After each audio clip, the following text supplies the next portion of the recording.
So in this next module, we're going to move up from sentences to paragraphs, talking about paragraphs. And we'll continue the discussion of paragraphs and even get into whole compositions into next week. So when you think of the paragraph, I want you to think of the paragraph as the unit of composition of your manuscript. So each paragraph should contain one main idea, and you should think in paragraphs when you're organizing your manuscript. So one idea per paragraph is often a lot less than scientists try to stuff into a single paragraph. You'll see in the scientific literature these just massive paragraphs that are too complex, there's too much going on in them. That's really hard on the reader. So use the paragraph to delineate to your reader where you're switching to new ideas. One idea per paragraph. Keep your paragraphs relatively short. If you pick up professional writing like a magazine, you'll notice that they might have 3, 4, 5 sentences in a paragraph. We don't need to be quite that short in the scientific literature, but we probably shouldn't be much longer than that.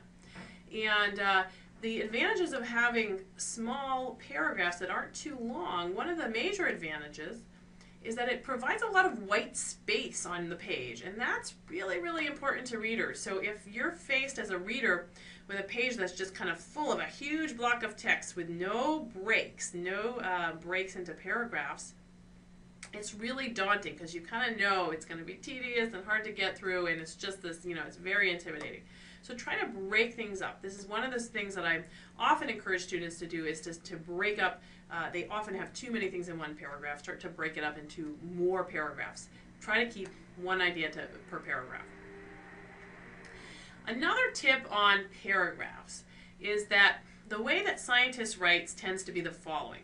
So scientists like to put details, data, supporting data, conclusion.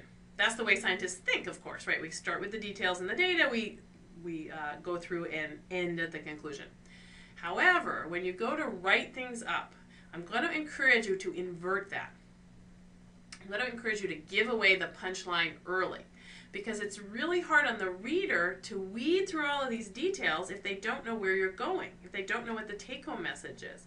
So you're going to want to give away the punchline, give the conclusion, the take-home message first, and then fill it in with all the details. That way your reader knows where you're going. The reader knows what to expect. Otherwise, it's just a massive amount of details that the reader has to weed through. So in journalism, we call this the inverted pyramid style. You kind of start with the most important point, the take-home message, and kind of filter down from there with the supporting ideas. Give away the punchline early. Now, I should note that you may have learned somewhere along the way to use topic sentences, or you may have been encouraged to use topic sentences.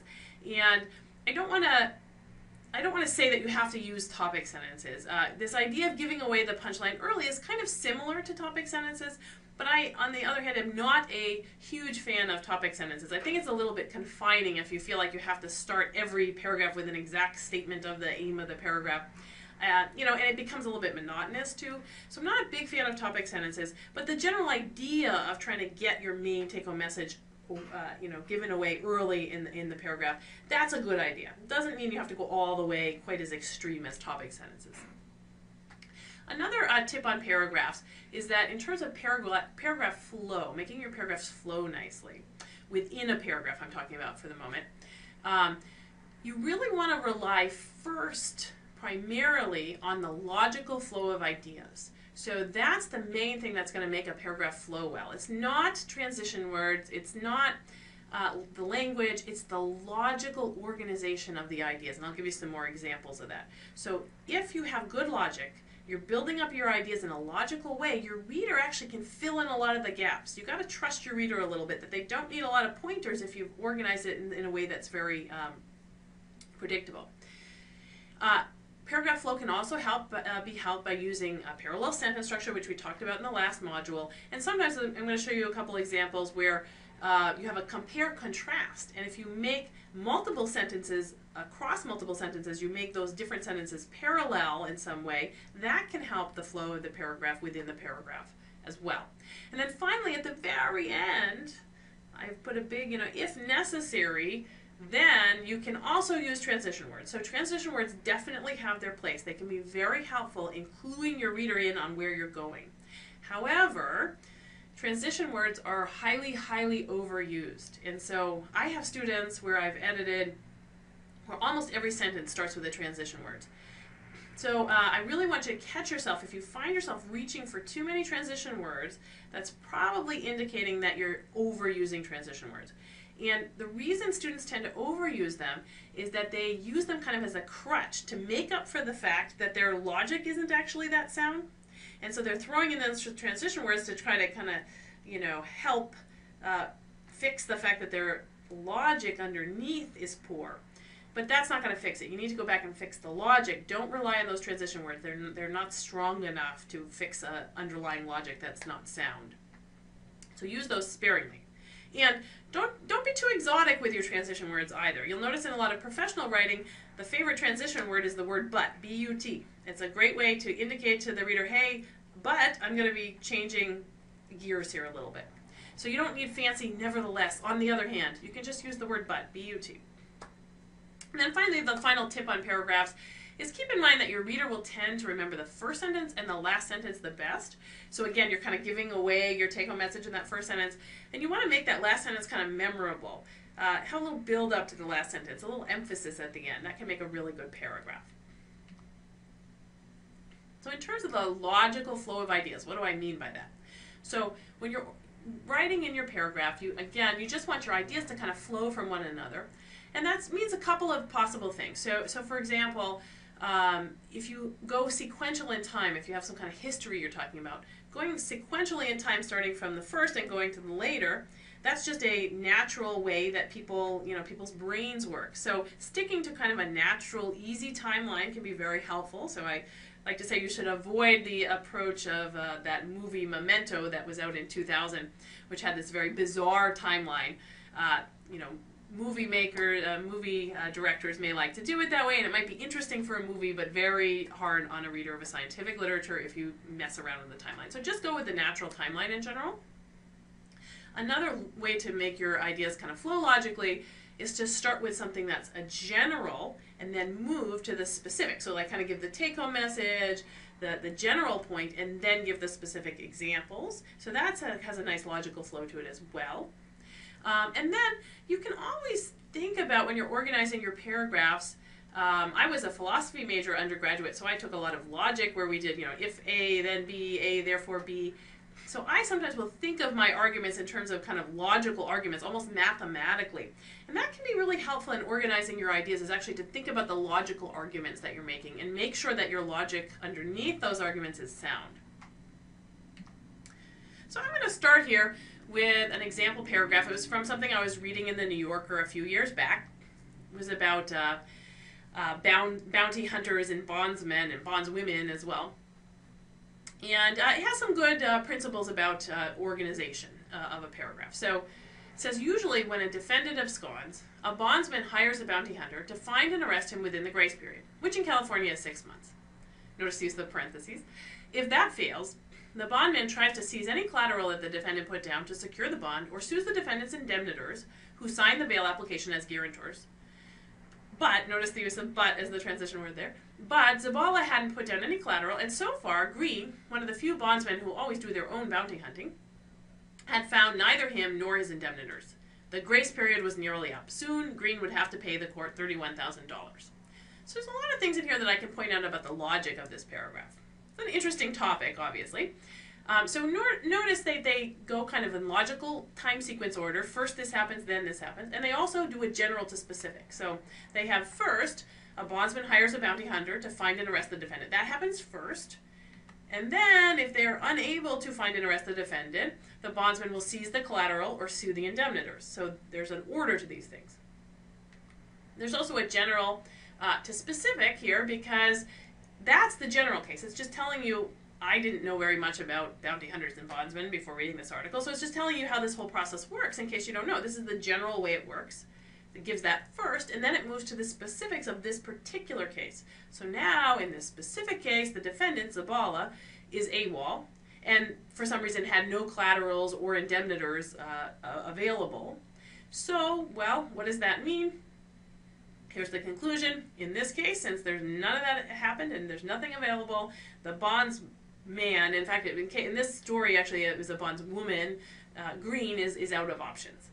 So that means that she's going to have to pay the $31,000.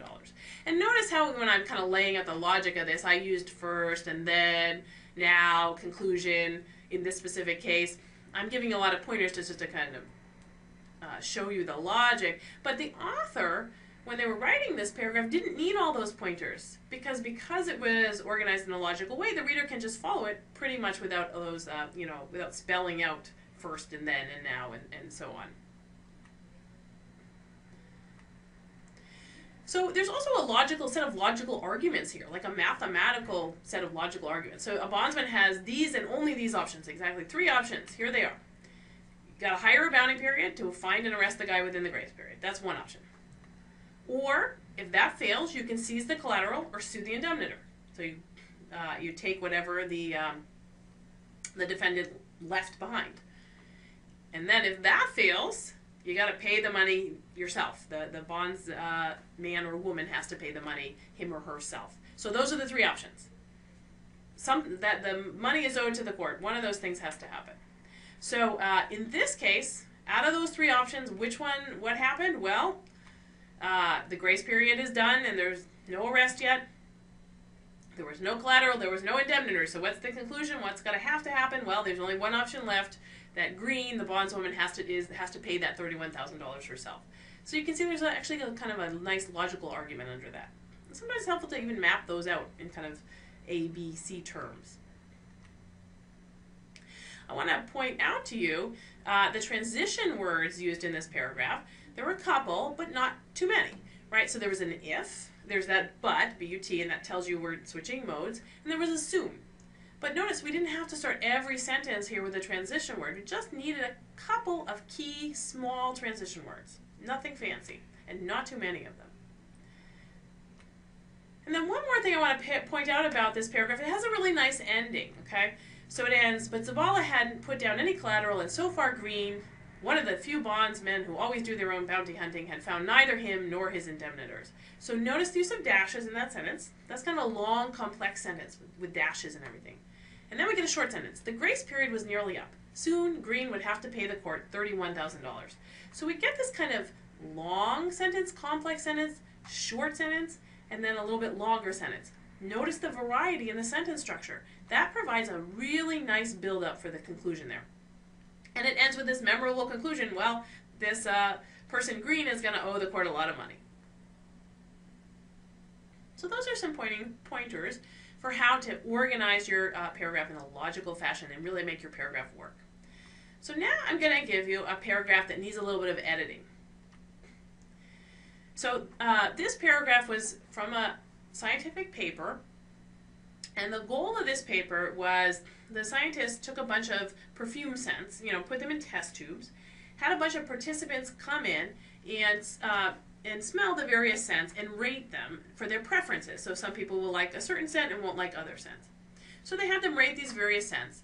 Then they took their blood and measured their DNA and measured genetic markers. And they're trying to see whether or not your preference for various scents might correlate to your genetic makeup. And there's some reason to believe, scientific reason to believe that might be true. So that was the experiment. And this paragraph I pulled out of the conclusion section, specifically from the limitations section of this paper. So where they were trying to give the potential limitations and tell you kind of how they guarded against those limitations. So this paragraph was about a potential limitation of their experimental setup. So because they had to give these different perfumes for everybody to smell, they got to have some choice in terms of exactly the concentration that they were going to use for the different scents. And there's some issues with choosing the concentration. It's actually really important for this experiment because if you put too high of a concentration, it turns out that when it's a really high concentration, it's so intense and overpowering that most people will just be turned off to that scent. So you don't want to put everything at too high of a concentration. And similarly, if you put things at too low of a concentration, maybe the smell turns out to be not that pleasant just because you're not getting enough of it. So you have to be very careful about the concentrations. And so they're telling you exactly how they chose those. So they chose the concentration by standardizing against a reference substance. So then they give you some additional details here. So if you have time and you want to pause the video now and take a stab at editing this paragraph on your own, it's tricky because you don't have the background here, but hopefully I've given you enough background you might be able to figure this one out. If not, I'm just going to kind of lead you through how I would approach this, and I want to point out some interesting things about this paragraph to note. By the way, the original paragraph had 212 words. I actually ran out of room in that last sentence, so I didn't quite put the whole paragraph here, but you get most of it. It was 212 words, which is quite long. Not so many sentences, but some very long sentences in here. So I want to point out a few things about this paragraph. So notice that there is quite a few transition words here. We get a nevertheless, a hence, a however, and interestingly. So there's a lot of kind of back and forth, telling the reader, hey, I'm going here, I'm going there. A lot of pointing out to the reader where you're going. And that usually belies some problems with the underlying logic. And if you have read this paragraph from start to finish, you will notice that it's pretty difficult to follow. Actually, I should read it through for you now, just to kind of give you a sense of how difficult it is to kind of make heads or tails of this paragraph. So it says, most scents remain constant in their quality over orders of magnitude of concentration. Nevertheless, at high concentrations, quality tends to be negatively correlated with intensity, as was the case, for example, for the cinnamon oil used in the study. Hence, reliability of absolute scorings was achieved by calibrating the amount of perfume ingredients with initial ratings for intensity against a reference substance of known concentration. The final concentrations were in principle chosen in a way such that individual ratings showed variance among the participants within the sliding scale between 0 and 10, meaning that people could decide whether or not they liked a scent. This procedure seems successful for most scents. However, the concentrations for bergamot and vetiver could probably have been reduced even more, as both scents did not show any discriminating power at the level of common alleles. People largely agreed on the quality of these two scents. See Table 2. Interestingly, the pooled rare alleles showed discriminating power. So there's a lot going on in this paragraph, and it can probably be edited, as you can guess, quite a bit to make it a little bit more concise and bring out the logic of it a little bit more. So one thing to point out is the transition words. Again, if you have a lot of transition words, that sometimes is a good clue that you need some work on the logic of the paragraph. Another quick thing I want to just point out is, as I was reading this over to prepare these slides, I recognized that there's actually a spelling error in here. This is the kind of spelling error that Word or your word processing program isn't going to pick up, because it's the final concentrations were in principal. Well, that's spelled correctly, but it's the wrong word choice here for principal, right? Principal is your pal. Principal, what you want here is the final concentrations were in principle, which is the PLE. So your spell checker is not going to catch that one, and in fact the copy editors for this journal didn't catch that one. Nobody caught that one. That's not a big deal, but I'll just point out there, to be careful on usage.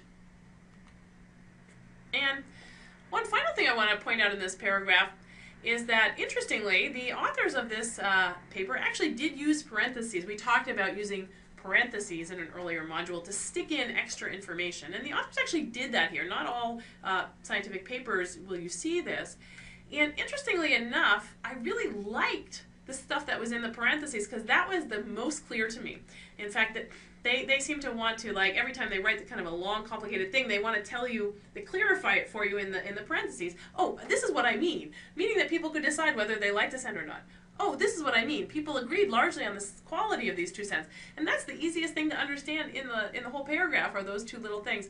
So it's almost like they didn't want to put it in simple language, but they kind of recognized that they needed a little simple language, so they stuck it in. Anyway, it's good use of the parentheses, although it kind of shows you that maybe what they should have taken what was in the parentheses and built that into the paragraph itself. So when I'm approaching editing a paragraph like this, what I really need to do is, first of all, I've got to understand what it is that the authors were trying to say. And sometimes that's a challenge. Sometimes I have to go back to the authors and kind of ask them, what is it you were trying to get at? What was the main point of this paragraph? What were you trying to do in this paragraph? And so I actually didn't go back to these authors, but I was able to sort of piece it out from reading it over many times and from the context. So then once I kind of figure out what the paragraph is about, the main point, then I can try to kind of weed through all the sentences and figure out exactly what is it that the authors were trying to get at. What were they trying to tell the readers? Is some of that unimportant? Can we delete? A lot of times there's extra details that we don't even need, and they're not really contributing to the main idea of the paragraph. A lot of times we can weed those out.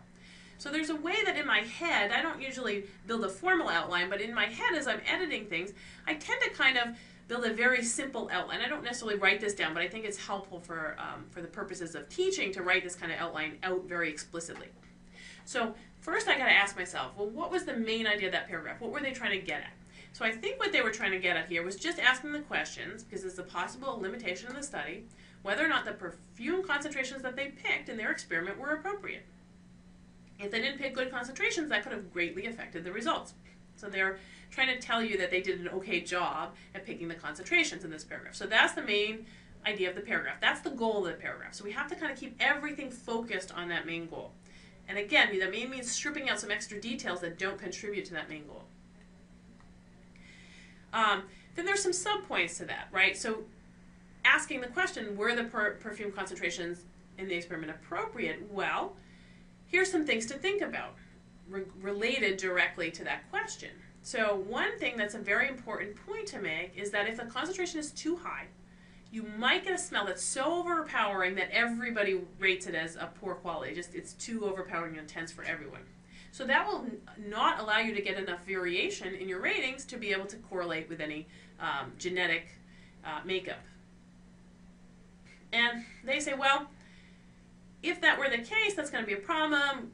But in fact, we standardized the intensity here so we feel pretty comfortable that we didn't have any sense that we're simply just too overpowering or too intense. So they answered that particular question.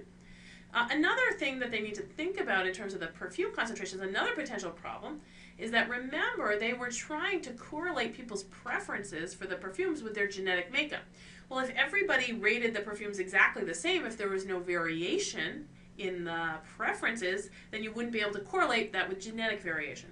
So they are saying in their paragraph that, you know, the one way to kind of tell whether or not the concentrations are appropriate is simply if they have enough variability in their quality ratings, that's a good indication that that was the right concentration. It's at least good for the experiment because they can get enough variation to potentially correlate with genetic makeup. And they tell you that that was true for most of the scents in the experiment. They had good variability in the quality ratings, except there were two scents from which that wasn't the case. The one that got the very highest ratings and the one that got the very lowest ratings. Both of those were a little bit, didn't have very much variability. Maybe because everybody really liked them or everybody really hated them. But potentially it could have something to do with the concentrations that they chose. So this is really everything that was going on in that paragraph. And then the goal of editing is going to be to kind of bring out all of those main ideas in simple language, get rid of everything that doesn't contribute to those main ideas. And then of course, while I'm editing the paragraph, I'm also going to be doing sentence level editing, not only fixing the organization of the paragraph, but also making the sentences read nicely. So here's the overall edit that I came up with. I got it down to 93 words actually, so I cut it down by more than half. So I started with perfume quality and intensity may be negatively correlated. And I kind of stuck with this little stylistic thing that the authors have of giving the little common sense message in the parentheses. So if a scent is too strong, most people will reject it independent of their preference. Hence, I kept two transition words here. Hence, we chose the final concentration of each perfume ingredient so that it had similar intensity to a reference scent. So they're saying, okay, we guarded against the fact that you might get overpowered by making sure that none of them were overpowering because they were all standardized against a reference. The resulting concentrations appeared appropriate for most scents. And we can verify that because the participants' preferences varied along the sliding scale between 0 and 10.